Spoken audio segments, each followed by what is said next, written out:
दोस्तों बात करते हैं कक्षा 10 विज्ञान की। तो विज्ञान में इंपॉर्टेंट क्वेश्चन लिखें दोस्तों, अगर इतना आप तैयार कर लेते तो 80% नंबर आराम से ले आएंगे। तो हमने रसायन विज्ञान, जीव विज्ञान, भौतिक विज्ञान के अलग अलग इंपॉर्टेंट क्वेश्चन लिखे हैं। ये जितने भी क्वेश्चन लिखे इनको आप सब लिख के अच्छे से तैयार कर लेंगे। तो चलिए बात करते हैं। सबसे पहले बात करेंगे केमिस्ट्री की, रसायन विज्ञान की। तो देखो रसायन विज्ञान में सबसे पहले संतुलित अभिक्रिया, वियोजन और संयोजन विस्थापन अभिक्रिया की परिभाषा याद कर लीजिएगा, बहुत बार 2 नंबर में पूछा गया है। इसके बाद क्या याद करेंगे, अम्ल क्षार की परिभाषा हो गया, विरंजक चूर्ण, धावन सोडा, खाने का सोडा, प्लास्टर ऑफ पेरिस, इन सब की बनाने की विधि और इनके उपयोग भी आप अच्छे से याद कर लेंगे। अगर इतने याद कर लेते इन 4 क्वेश्चनों से एक आपको मिल जाएगा। आगे बात कर लेते हैं कार्बनिक यौगिक परिभाषा, कार्बनिक यौगिक की परिभाषा याद कर लेंगे। आईयूपीएसी नामकरण, मेथेन, एथेन, प्रोपेन, ब्यूटेन याद कर लेंगे। आगे देखेंगे संतृप्त हाइड्रोकार्बन, असंतृप्त हाइड्रोकार्बन की परिभाषा अच्छे से याद कर लेंगे। इसके बाद बात करते हैं देखो आधुनिक आवर्त सारणी याद कर लेंगे, इसकी विशेषताएं याद कर लेंगे, इसकी कमियां याद कर लेंगे। आगे मैंने लिखा है आवर्त सारणी की विशेषताएं भी आप अच्छे से याद कर लेंगे, और मेंडलीव की जो आवर्त सारणी उसको भी याद कर लेंगे, और जो मोजले की आधुनिक आवर्त सारणी है उसको भी आप अच्छे से याद कर लेंगे। आगे देखेंगे बायोलॉजी, क्या देखेंगे, जीव विज्ञान की बात करेंगे। तो देखो जीव विज्ञान में हम लोग सबसे पहले याद करेंगे, क्या याद करेंगे, तो जीवों में जनन की प्रक्रिया। देखो जनन से क्वेश्चन बनेगा, हर बार बनता है। जनन की प्रक्रिया याद कर लेंगे, जनन में निषेचन की परिभाषा याद कर लेंगे। आगे देखेंगे, देखो इसमें जो जनसंख्या नियंत्रण की विधियां लिखा है, इसमें स्थायी विधि अस्थायी भी दोनों को बहुत अच्छे से याद कर लेंगे। और भारत में जो अत्यंत तीव्र गति से जनसंख्या बढ़ रही है, इसके जो मुख्य कारण है उसको भी आप याद कर लेंगे। जनसंख्या से एक क्वेश्चन हर बार पूछा जाता है। आगे देखेंगे मेंडल के नियम, तो मेंडल के जो पहला नियम प्रभाविता का नियम, दूसरा पृथक्करण का नियम अच्छे से याद कर लेंगे। तीसरा लंबा है, समझ में कम आता तो उसको नहीं याद करेंगे, पूछा भी बहुत कम जाता है। और मेंडल की शब्दावली जीनोटाइप, फिनोटाइप, एक संकर संकरण, द्विसंकर संकरण हो गया, और समयुग्मजी हो गया, एलेल हो गया, एलेल्स हो गया, एलेलोसोम्स हो गया।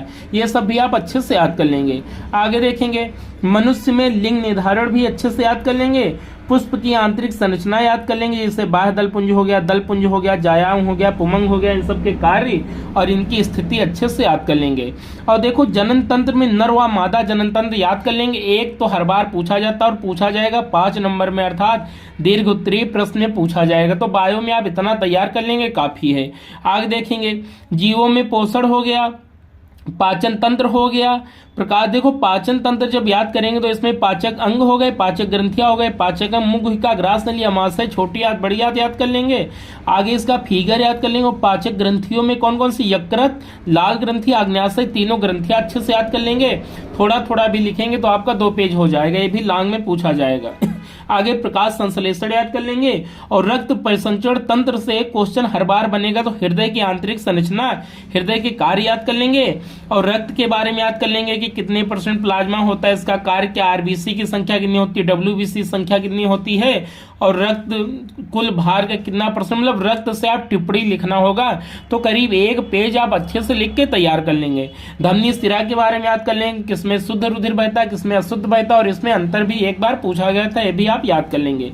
आगे चलिए बात कर लेते हैं, बात कर लेते हैं भौतिक विज्ञान की। तो भौतिक विज्ञान में बहुत कम लिखा है, लेकिन जितना लिखा है इंपॉर्टेंट सब याद कर लेंगे। आगे देखेंगे देखो प्रकाश के परिवर्तन हो गए, अपवर्तन का नियम याद कर लेंगे। परिवर्तन अपवर्तन दोनों याद कर लेंगे, का नियम याद कर लेंगे। उत्तर दर्पण अवतल दर्पण के बारे में भी पढ़ लेंगे अच्छे से। आगे देखेंगे नेत्र की समंजन क्षमता हो गई, और नेत्र से संबंधित जो दोष होते हैं निकट और दूर, इसको भी याद कर लेंगे।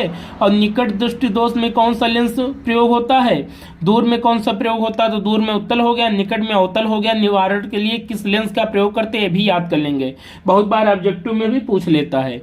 आगे देखेंगे मानव नेत्र का सचित्र वर्णन कीजिए, भाई ये 5 नंबर में लॉन्ग में पूछा जाएगा, ये भी आप अच्छे से तैयार कर लेंगे। आगे देखेंगे ओम का नियम हो गया, प्रतिरोध विभवांतर हो गया, विद्युत धारा की परिभाषा। देखो ओम का नियम याद कर लेंगे, बहुत बार पूछा गया। प्रतिरोध विभवांतर विद्युत धारा की परिभाषा याद कर लेंगे, लिख के याद करेंगे, इंपॉर्टेंट क्वेश्चन है।